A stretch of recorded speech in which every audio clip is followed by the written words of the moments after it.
Another round of applause to her, please. Thank you so much as she goes to sit.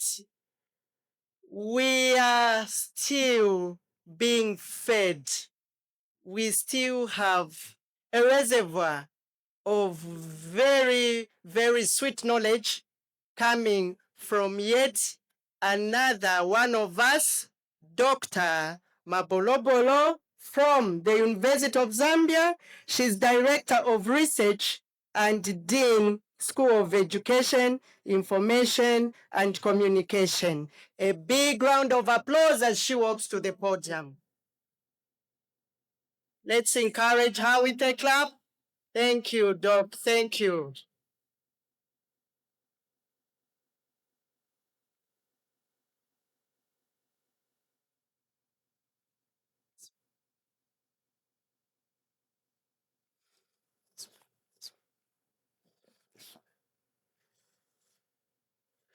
Good morning, my fellow graduates. A point of correction, I'm not from the University of Zambia, but from Information and Communications University. And my name is actually Dr. Mutinta Mabbolobbolo. I'm coming from Zambia.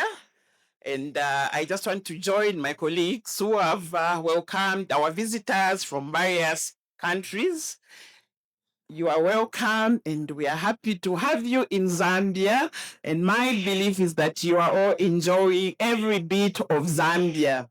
Zambia is a very good country with very friendly people. And I hope as you go back, you get back to your various places with good stories about Zambia. I must also mention to say I'm also very delighted to be accorded this opportunity to speak at this very important gathering. You know, it's very rare to find yourself with women intellectuals.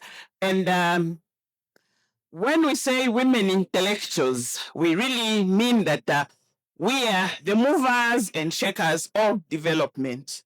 Ladies and gentlemen, allow me to ride on the protocols already mentioned. I was given a topic which talks about closing the gap in education, leadership, and governance. Now, before I actually go into my presentation, I would like to just speak a little bit about myself because I want to demonstrate to you that women are actually equal to the task and they can move development. I started my work journey as a teacher at Kablonga Boys Secondary School. For those of you who came to Zambia at independence time, that was known as Gilbert Reigns. I taught there for some time, and then I moved from Kablonga Boys. I got promoted and went to Njase Girls Secondary School, where I was a deputy head. That time I was still like a young girl, but now I'm a woman. Okay, and then when I was there, I was retired in national interest and appointed as a commissioner at the Teaching Service Commission. So as I stand, I'm a former commissioner at the Teaching Service Commission. And currently, I am the Director of Research and Innovations and the Dean of School of Education at the Communication and at the Information and Communication University. So when I say women are equal to the task, we are really equal to the task.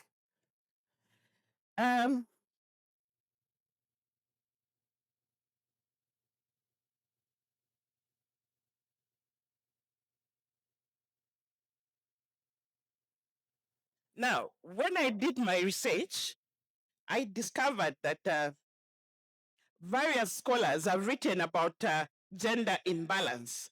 And according to them, they are saying gender is a social, culture, and psychological characteristic of being either male or female. On the other hand, we are saying gender gap refers to the disparities or differences between men and women. and that is in their various aspects of life. Now, when you look at education, like the previous speaker has alluded to, education is very important. And they say, when you educate a woman, when you educate a girl, you educate the whole family. And that is actually true. So education is universally recognized as a cornerstone of social transformation, economic progress, and sustainable development. However, leadership and governance within the education sector often reflect persistent gender imbalances. While women constitute a significant proportion of the teaching workforce in Zambia and other African countries, their representation in senior decision-making positions remain very low. You find that when you go in institutions like the universities, you go to schools, you find that women who occupy low positions, despite them being educated.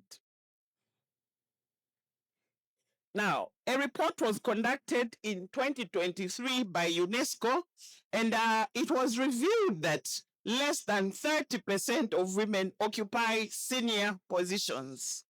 And I'm sure we can do better than that. Now that we have graduates like you, we can do better than that. Because remember, in my preamble, I said women are actually the movers and shakers of development. Now, when we talk about the available opportunities for women in academia, those opportunities are there and they exist. The only thing is that as women, we have not shown our assertiveness. As women, we don't hold together. The moment we begin holding together and looking at uplifting one another, trust me, we are going to make a difference.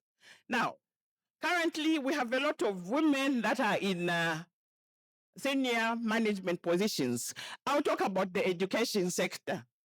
Currently, the person leading the Teaching Service Commission is a woman, Mrs. Daphne Chimuka, that is in Zambia. When you look at the Ministry of General Education, one of the permanent secretaries there is a woman, Dr. Noriana Muneku. Yes, she is a woman.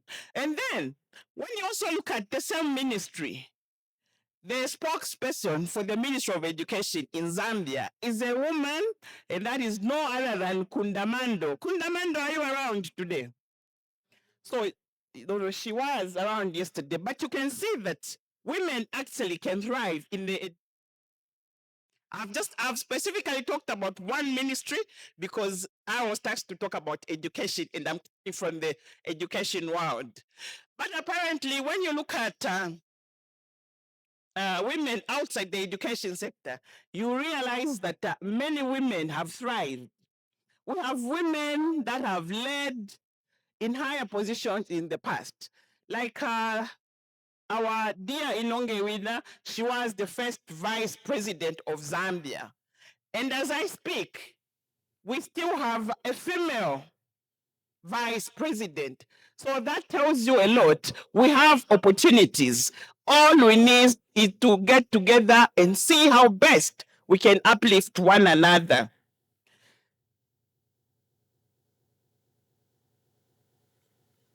So women in academia have various leadership opportunities in Zambia and the region, particularly the education sector.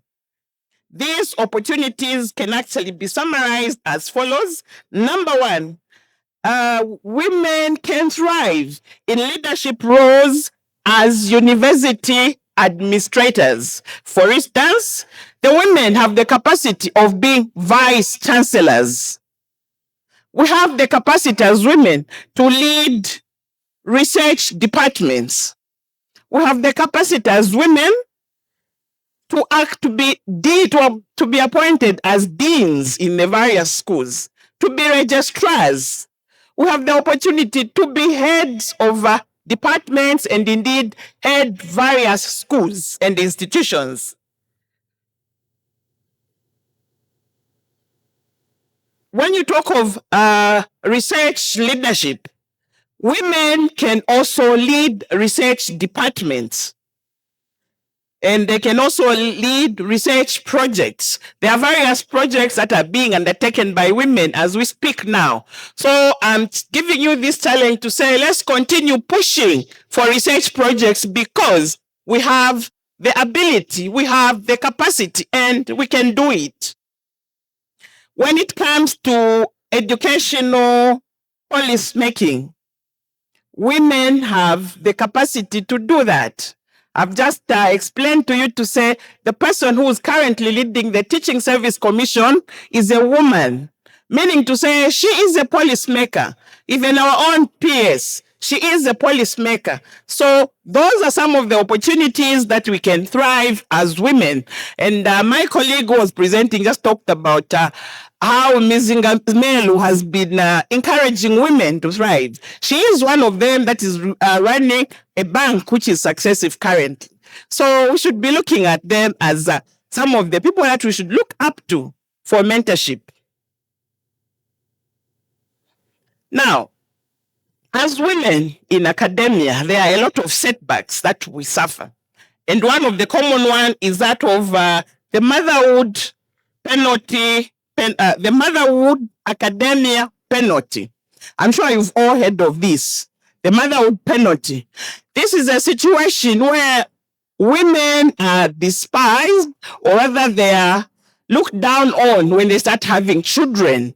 And I'm sure you agree with me that childbearing is no easy task. Firstly, you must carry that child for 9 months. So during that 9 months, you will not really be yourself because pregnancies come with their own issues. So at that time, it means that a woman's productivity becomes low. You cannot do what a man who's not expecting can do at that point.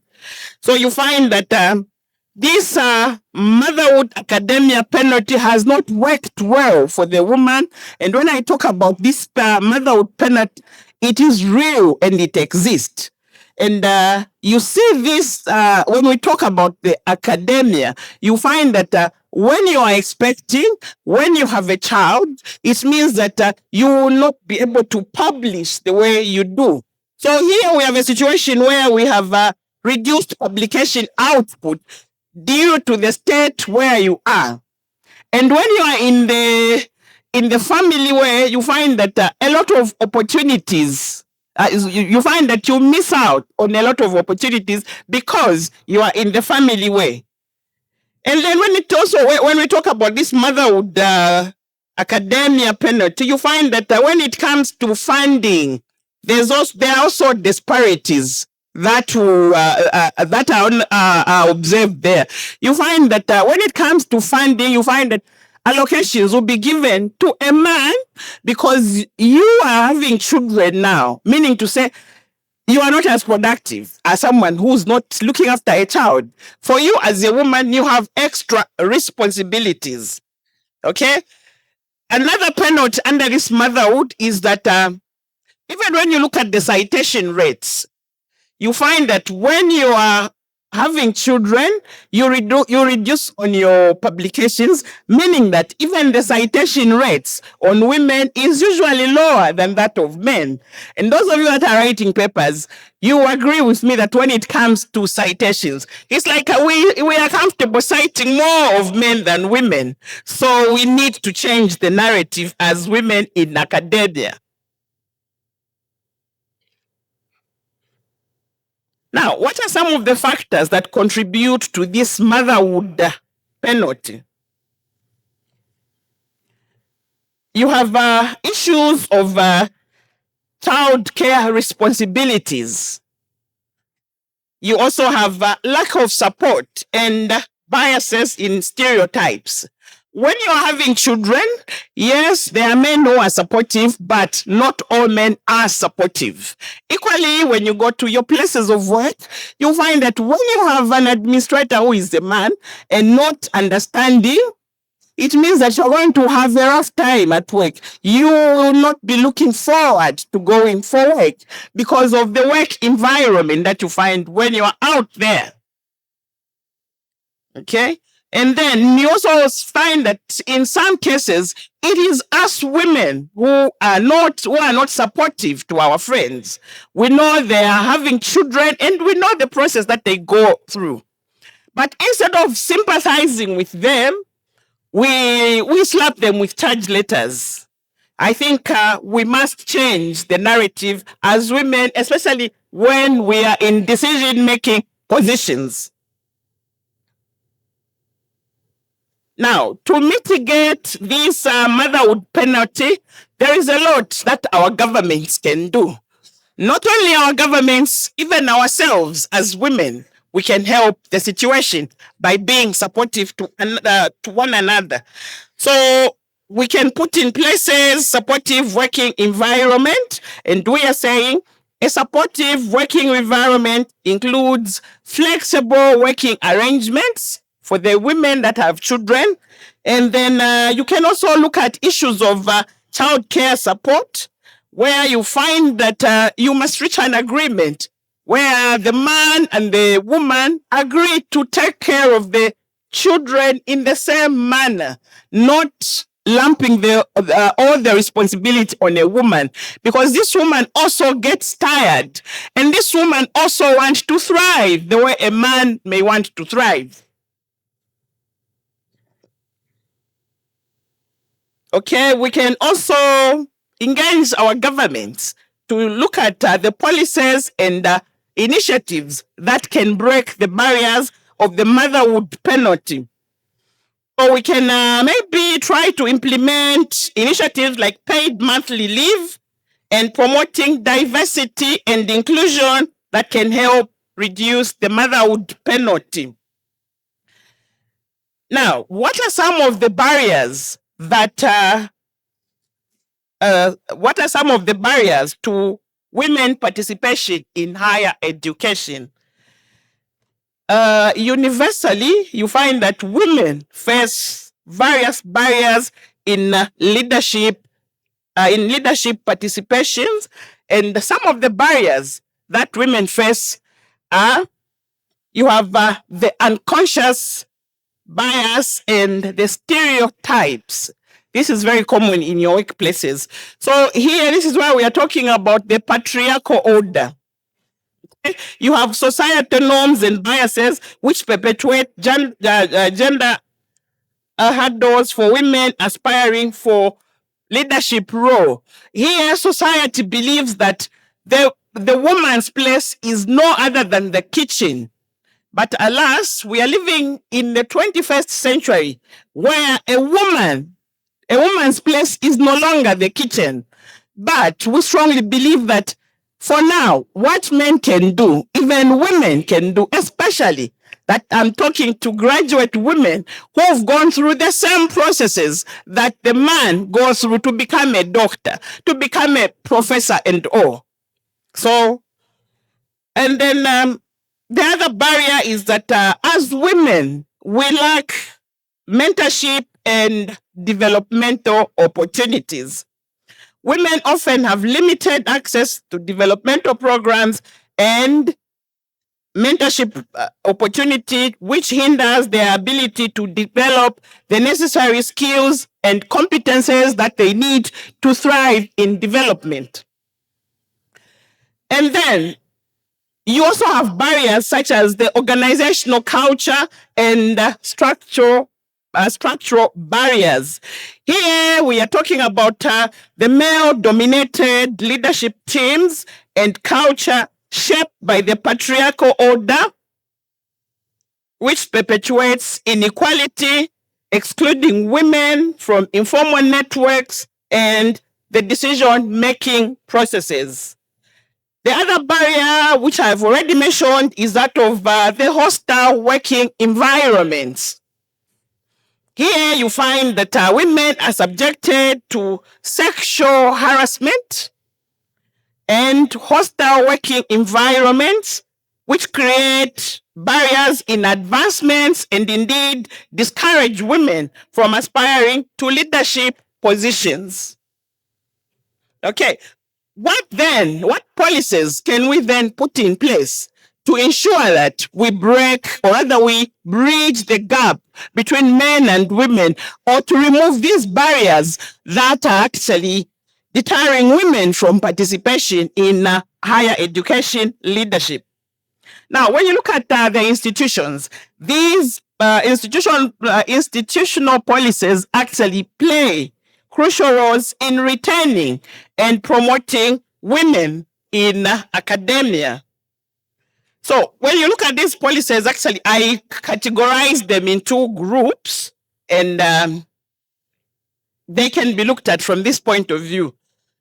You can actually, as a way of bridging the gap between men and women in our places of work or in leadership or academia, we can actually put in policies which are such as recruitment and hiring.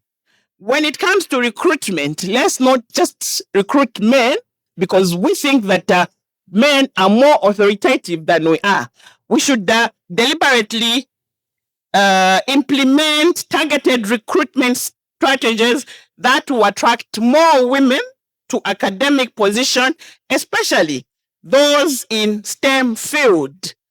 When you look at our new curriculum, you realize that it emphasizes so much on STEM education. When you talk of STEM education, you are talking about science, technology, engineering, and mathematics. So in the past, girls were scared of these subjects. But now, in the 21st century, we are saying girls are equal to the task. They can also do, they can do these STEM subjects. And when you look around, you find that when you look at these fields, there are more jobs there. But you find that the jobs are usually taken by men because women fear them.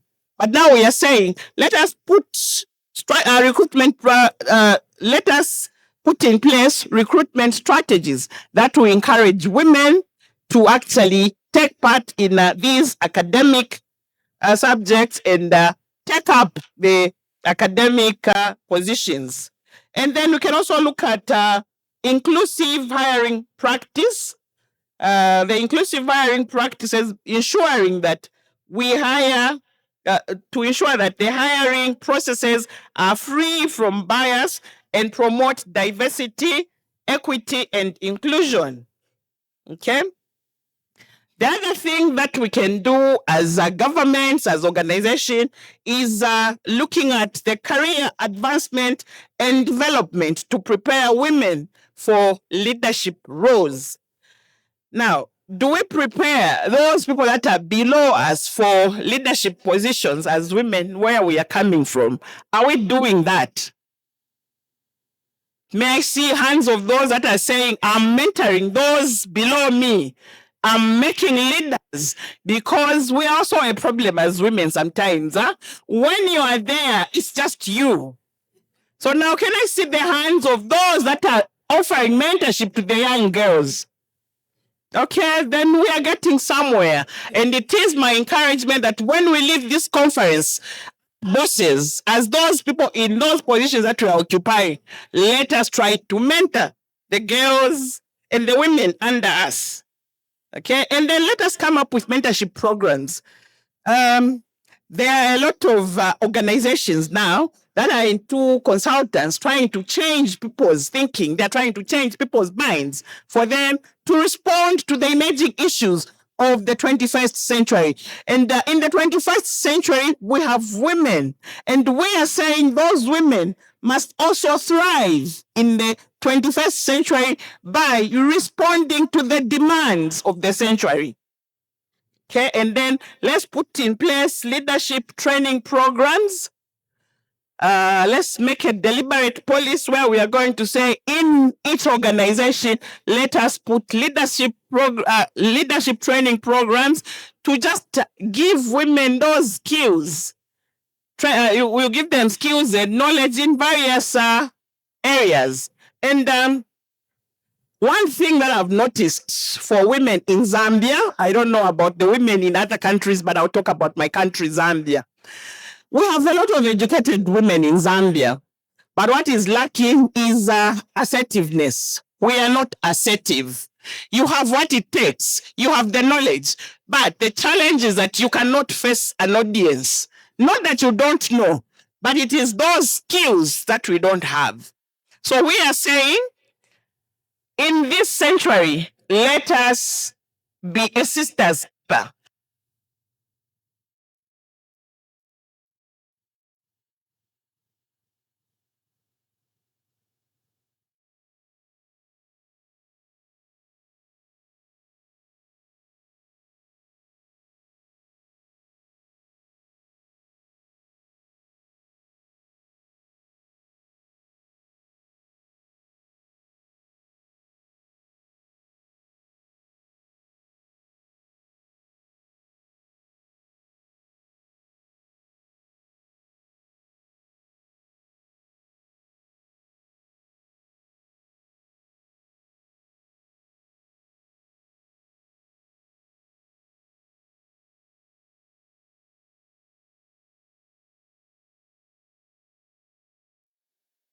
Responsibilities, and because of that we need to put in policies which will actually support this woman. This woman must thrive at the place of work.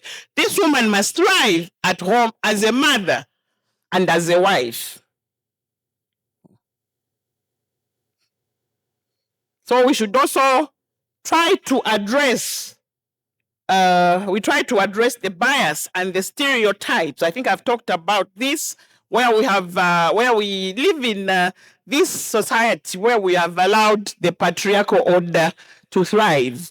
As women in academia, please, let's try to fight this patriarchal order. What then would be the best practices if we are to thrive as women in academia? We must actually engage our governments, engage even the corporate world. We should ensure that we include policies that are inclusive and those are that promote diversity. Okay, and then we should also ensure that we monitor the progress on the policies that are put in place by governments. I think there's that 30% representation that we're supposed to have, for instance, in parliament. But I'm not too sure that we have reached the 30%. I don't know how many women we have in our parliament. I don't know if we've hammered the 30%. But it is our duty as women in academia to do a lot of research and come up with knowledge that our policymakers should draw on as they are making decisions. So let us see how best we can ensure that what is written on paper, what is in the constitution is followed. I don't know how best we can monitor that progress, but it is important for us to look. We can actually hold our government responsible if we came together to say, as women, we want to be represented, we want the 30% threshold to be applicable. I don't know if we can do that in Zambia. Are we able to do that, women of Zambia? Are we able to fight for the 30% representation in parliament? I'm hearing yes, no, Zambians are not answering. My fellow Zambians, are we equal to the task? Are we able to hold our government to task to say, give us the 30% representation? We'll not talk about the youths, but we'll talk about women. So let us design mechanisms that will enable us to to track and to monitor the progress on the policies that are put in place. And finally, I think we can also try to engage men as our allies. So let's not look at men as maybe our enemies, and let's not look at women as our bosses, as our king. Let's look at men as our friends, as our allies. So we engage them in promoting this gender equality and supporting the women's advancement in academics. So that is very possible. So let us make these men our friends, and our men be nice to us, appreciate us, and acknowledge that we also have the brains the way you have the brains, and love us the way we love you. In conclusion, the pursuit of sustainable development in Zambia and beyond requires dismantling barriers to women participation in education, leadership, and governance. By integrating cultural reorientation, education as empowerment, and supportive governance structures, societies can close the gender gap and build inclusive systems that truly reflect the values of equality and sustainability. Women must not only participate, but also be key architects in shaping the future of education. Equally, women must be critical players in designing societal formations so as to ensure and assure functional communities, because all the genders are important. And above all, women must be viewed as partners in development for us to achieve the sustainability that we are singing about. I thank you so much. Thank you, Dr. Mutinta Mabbolobbolo. That was very impactful. Do we have men in the house? Men, can I see your hands? I hope you don't feel harassed. Thank you so much. We love you. She says we should love you, and you should also love us the way we love you. Thank you for being there for us. We are echoing the importance of our men folk. At this point in time, we are going to allow 5 minutes only